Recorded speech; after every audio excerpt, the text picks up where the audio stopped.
हाँ जी फ्रेंड्स, क्या हालचाल। Welcome with Kritika Sao.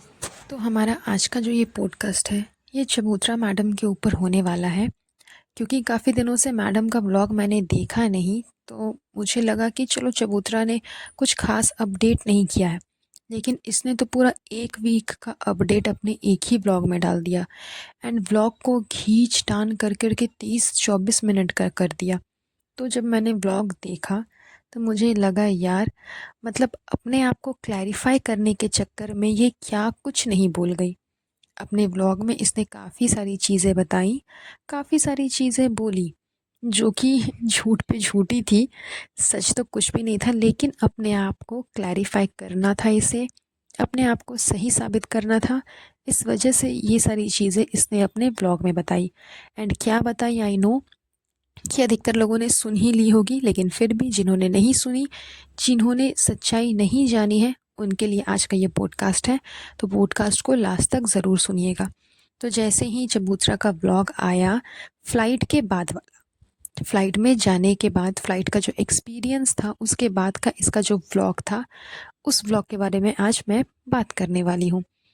तो फर्स्टली तो इसने अपने फ़्लाइट वाले व्लॉग में बोला कि मुझे बिल्कुल डर नहीं लगा, मैं बहुत खुश थी, मुझे कोई दिक्कत नहीं हुई, ये वो फलाना ढिमकाना काफ़ी कुछ बोला।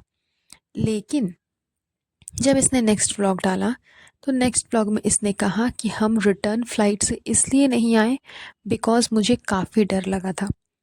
तो या तो पहली बात झूठ होगी या फिर ये वाली बात झूठ होगी। तो इनका मेन मोटिव रिटर्न फ़्लाइट से नहीं आना वो ये था क्योंकि इनको इतने सारे लोगों का फ़्लाइट का टिकट करवाना होता। ये तो सब लोग जानते हैं कि ये लोग बैंगलोर गए थे स्पॉन्सर करने के लिए आदिवासी हेयर ऑयल को। एंड वहाँ पे इनको फ़्लाइट का टिकट जो है वो खुद उन लोगों ने दिया था, यानी कि ऑयल कंपनी की तरफ से स्पॉन्सर्ड किया हुआ था इनकी टिकट, जो कि ये लोग वहाँ पे चले गए, वो भी इतने लोगों को लेकर करके, क्योंकि फ्री के टिकट्स थे। एंड रिटर्निंग ये लोग ट्रेन से आ गए, क्योंकि उतना सारा लोगों का टिकट करवाना इनके बस की बात नहीं है, क्योंकि काफ़ी पैसे लग जाते। एंड सिर्फ इन लोगों ने ऐसा नहीं किया, जितने भी सेलिब्रिटीज़ स्पॉन्सर करने गए थे, आपने देखा होगा कि अधिकतर लोग वापस ट्रेन से ही आए। इवन खुद इसके भैया भाभी ने भी इसी चीज़ को फॉलो किया कि गए तो थे वो फ़्लाइट से, मगर रिटर्न वो दोनों ट्रेन से आए थे, क्योंकि उनके साथ भी दो चिले चपाटे थे जो कि उनका व्लॉग शूट करने के लिए गए हुए थे। तो जहाँ खुद पैसा खर्च करना होता है वहाँ ये लोग 100 बार सोचते हैं। एंड ये चीज़ मैं इसलिए बोल रही हूँ क्योंकि चबूतरा ने अपने व्लॉग में बार बार इस चीज़ का मेंशन किया है। दो जगह पे तो उसने हर हाल में मेंशन किया है कि टिकट 100 रुपये पर पर्सन है, यहाँ की टिकट 300 रुपये पर पर्सन है। वो जो जू देखने गई थी वहाँ 300 रुपये पर पर्सन की टिकट थी।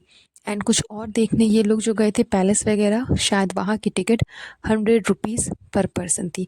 एंड इस चीज़ को चबूतरा ने अपने ब्लॉग में डायरेक्टली मेंशन किया है। तो इसलिए ये बातें समझ में आती हैं कि पैसा बचाने की कोशिश ये लोग फ़िलहाल कर रहे हैं। ज़ाहिर सी बात है कि अगर आपको पैसा बचाना ही था तो आप इतनी सारी टोलियों को अपने साथ लेकर के क्यों गई? क्यों? क्योंकि महान बनना था कि मैं सबको लेकर के जा रही हूँ। इवन मैडम की मैनेजर को भी ये अपने साथ लेकर के गई, जिसका नाम आरती है।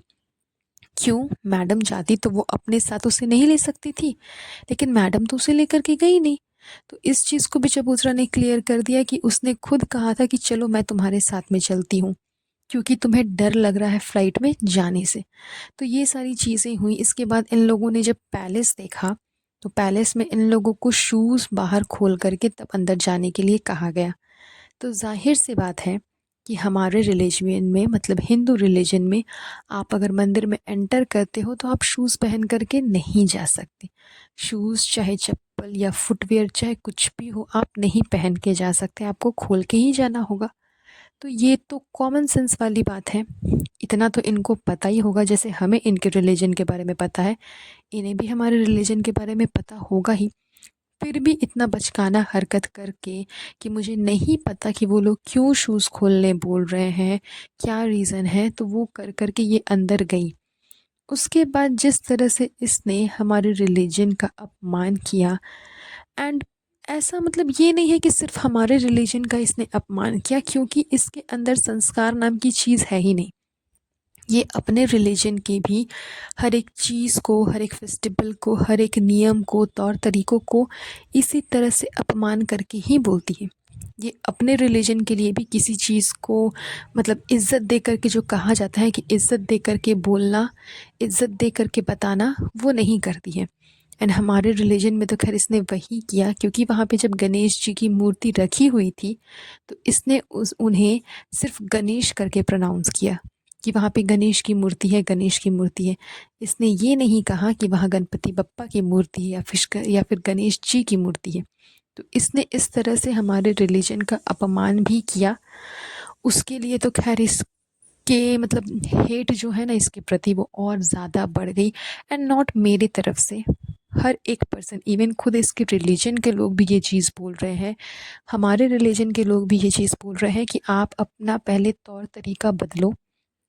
आप पहले सीखो कि कैसे बोला जाता है, कैसे प्रोनाउंस किया जाता है, कैसे इज़्ज़त दी जाती है किसी इंसान को या फिर भगवान को। यहाँ तो भगवान की बात थी, तो ये तो खुद अपने रिलीजन में किसी की कोई इज़्ज़त नहीं करती, तो फिर हमारे रिलीजन में क्या ही करेगी। तो ये काफ़ी चीज़ें इसको बोली गई हैं इसके ब्लॉग को देख कर करके। एंड एक इंटरेस्टिंग टॉपिक तो ज़रूर हुआ था इसके ब्लॉग में, जो कि लास्टली इसने बताया। तो ये पॉडकास्ट बहुत लंबा खींचा जाएगा, इस वजह से मैं इस पॉडकास्ट में उसके बारे में डिस्कस नहीं करूँगी। लेकिन मेरा जो नेक्स्ट पॉडकास्ट आएगा, मैं उसमें आपको उस चीज़ के बारे में क्लियरली डिस्कस करूँगी जो कि इसने कहा है अपने ब्लॉग में लास्ट में।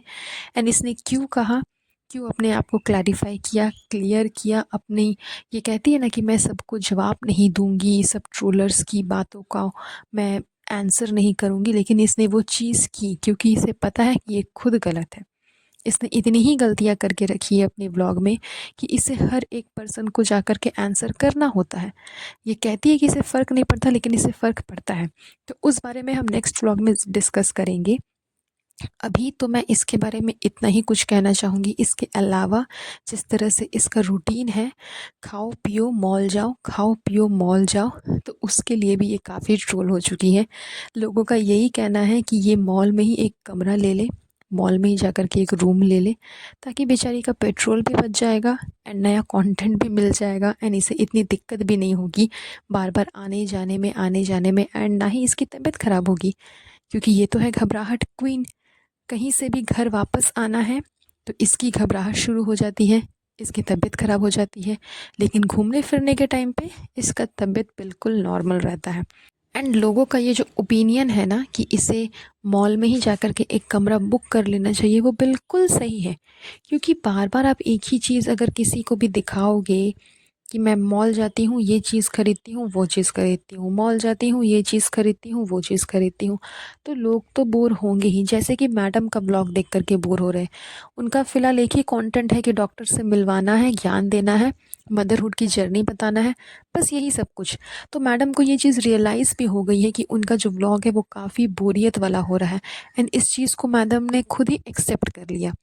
सेम चीज़ चबूतरा भी कर रही है कि सिर्फ खाओ पियो ठूसो, उसके बाद में मॉल जाओ, कपड़े खरीदो, गोटा पट्टी करो, बस यही है इनके ब्लॉग में। इसके अलावा कुछ भी इंटरेस्टिंग नज़र नहीं आता। एक रेस्टोरेंट भी इन लोगों ने रेनोवेट कराया है, बनाया है, तो वो भी कुछ ऐसा नहीं करवाया कि हाँ इतना टाइम लगा तो चलो बहुत ही अच्छा निखर करके आया, वैसा कुछ भी नहीं है। तो खैर इनके ब्लॉग में देखने लायक कुछ भी नहीं है। एंड ये जो ओपिनियन है कि हाँ वहीं पे रूम ले लेना चाहिए मॉल में ही, ताकि कोई इशू ना हो, वो बिल्कुल सही है। तो आई होप चबूतरा आप इस चीज़ पे गौर करोगे एंड ये चीज़ कर भी लोगे कि बहुत जल्द आप एक रूम जो है वो मॉल में ही ले लेना, ताकि आपको सारी चीज़ें वहीं अवेलेबल हो जाए एंड अच्छा खासा कंटेंट भी मिल जाए, कोई इशू भी नहीं होगा इससे। तो इसी तरह की ट्रोलिंग एंड इसी तरह के जो एक्सक्यूज़ है वो सब कुछ इसके लिए कहा जा रहा है इसके ब्लॉग को देख कर करके, क्योंकि इसके ब्लॉग में नेगेटिव चीज़ों के अलावा और कुछ देखने को नहीं मिलता, बोरियत के अलावा और कुछ देखने को नहीं मिलता। तो फ़िलहाल पूरी इब्राहिम फैमिली सिर्फ बोरियत और नेगेटिविटी ही फैला रही है, इसके अलावा इनके ब्लॉग में कुछ भी नहीं है। तो आप लोग प्लीज़ मेरे नेक्स्ट पॉडकास्ट का वेट करना, मैं उस पे ज़रूर डिस्कस करूँगी ये इन चीज़ों के बारे में जो कि इसने फ़िलहाल कही है। तो ये पॉडकास्ट चलिए हम यहीं पर एंड करेंगे, बहुत जल्द मिलेंगे आप लोगों से एक नए पॉडकास्ट पे। तो खैर ये तो है इनकी हरकतें जो इनके व्लॉग में साफ नज़र आती है। तो चलिए आज का ये पॉडकास्ट हम ज़्यादा लंबा नहीं करेंगे, ये पॉडकास्ट मैं यहीं पर एंड करती हूँ। बहुत जल्द मिलूँगी आप लोगों से एक नए पॉडकास्ट पे। तब तक के लिए अपना ध्यान रखें। Have a nice day. Bye bye.